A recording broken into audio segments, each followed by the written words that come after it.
আসসালামু আলাইকুম। সম্মানিত দেশবাসী, দেশ একটি ক্রান্তিকাল অতিক্রম করতেছে। কারণ এ মুহূর্তে দেশে কোনো নির্বাচিত সরকার নেই এবং যে কোনো মুহূর্তে এই সরকারের প্রতি যে কোনো কেউ অভিযোগ তুলতে পারে। যেমন জামাতের একজন পণ্ডিত, যাকে মানে জ্ঞানের ভাণ্ডার মনে করে জামাতিরা, সেই পণ্ডিত হলো শিশির মনির। সেই কিন্তু গত মনে হয় 15-20 দিন আগে ডক্টর ইউনূসের সরকার নিয়ে একটা অভিযোগ তুলে ফেলেছে যে ইউনূস সরকারের ম্যান্ডেট কি।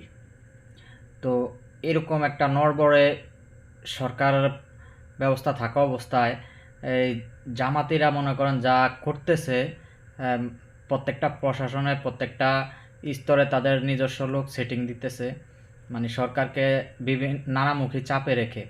গত 2 দিন আগে আহ, আহ, জামাতের তাহের বলল যে বিভিন্ন উপদেষ্টাদের কল রেকর্ড নাকি উনি ফাঁস করে দিবেন।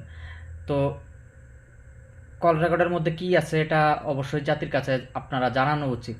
কারণ আপনারা জনগণের জন্য রাজনীতি করেন, আপনারা ব্যক্তিগত স্বার্থে রাষ্ট্রের বিভিন্ন ব্যক্তিবর্গের গুরুত্বপূর্ণ ব্যক্তিবর্গের কল রেকর্ড রেখে নিজস্ব ফায়দা হাসিল করবেন। এটা তো জনগণের সাথে মুনাফিকি। সে যাই হোক, এটা ভিন্ন আলাপ। তো আমি মনে করি এই মুহূর্তে জামাত এবং বিএনপির মাঝে একটা গণভোট হওয়া উচিত। যেই দল গণভোটে হারবে সেই দলকে রাজনীতি থেকে ইস্তফা দিতে হবে। সেই দল আগামী 50 বছর বাংলাদেশের রাজনীতি করতে পারবে না, সেটা বিএনপি হোক বা জামাতি হোক। যেই দলই হারবে সেই দল আগামী 50 বছর বাংলাদেশের রাজনীতি করতে পারবে না। আর যেই দল জিতবে সেই দল নির্বাচনে অংশগ্রহণ করে রাষ্ট্র ক্ষমতায় আসবে। এরকম একটা গণভোট হওয়া উচিত এই মুহূর্তে। আর না হয়তো এই মুনাফিকদের সাথে কোনোভাবেই মানে রাজনৈতিক সুষ্ঠু রাজনীতি করা পসিবল না।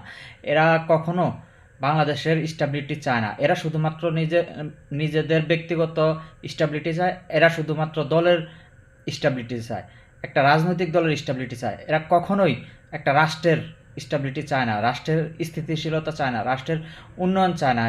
এরা শুধুমাত্র দল নিয়ে চিন্তা করে। দলই এদের কাছে সব, দলই এদের মা বাপ। এই রাষ্ট্র এদের কিছু না। কারণ এরা তো এই রাষ্ট্রের স্বাধীনতাই চায়নি। এরা যদি এই রাষ্ট্রের স্বাধীনতা চাইতো তাহলে অবশ্যই সব কিছুর ঊর্ধ্বে রাষ্ট্র কীভাবে স্থিতিশীল হবে, রাষ্ট্রের কীভাবে সরকার ব্যবস্থা, একটা শক্তিশালী সরকার ব্যবস্থা প্রবর্তন হবে, সেই চিন্তা ভাবনা করতো তারা। তো সর্বোপরি আমি মনে করি এই জামাতিদের সাথে রাজনীতি করার চেয়ে না করাই ভালো। বরঞ্চ একটা গণভোট আয়োজন করা উচিত যে যেই দল হারবে সেই দল আগামী 50 বছর বাংলাদেশের রাজনীতি করতে পারবে না, আর যেই দল জিতবে সেই দল